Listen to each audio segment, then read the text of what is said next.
बिस्मिल्लाहिर्रहमानिर्रहीम। अस्सलाम वालेकुम। आप देख रहे हैं 1 बाय 1 न्यूज़ HD। नाज़रीन, वीडियो को एंड तक लाज़मी देखें, लाइक और कमेंट ज़रूर करें। अगर आप नए हैं तो पहले सब्सक्राइब करें और घंटी के निशान को दबाना ना भूलिएगा। तो ख़बर की जानिब बढ़ते हैं, जहां असिस्टेंट कमिश्नर मरीद के इब्राहिम अरबाब का मरीद के में सरप्राइज़ विज़िट। मुख्तलिफ मार्केट्स में चीनी का स्टॉक और रेट चेक किए।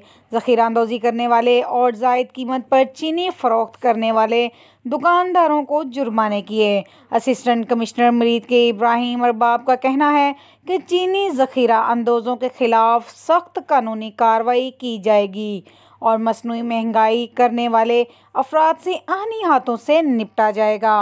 मज़ीद ऐसी ख़बरों से बाखबर रहने के लिए हमारे चैनल को शेयर करें, लाइक करें और सब्सक्राइब करें और घंटी के निशान को दबाना ना भूलिएगा, ताकि आने वाली हर नई वीडियो आपको मौसूल हो सके। तो देखना ना भूलिएगा हमारा और आपका अपना चैनल 1 बाय 1 न्यूज़ HD।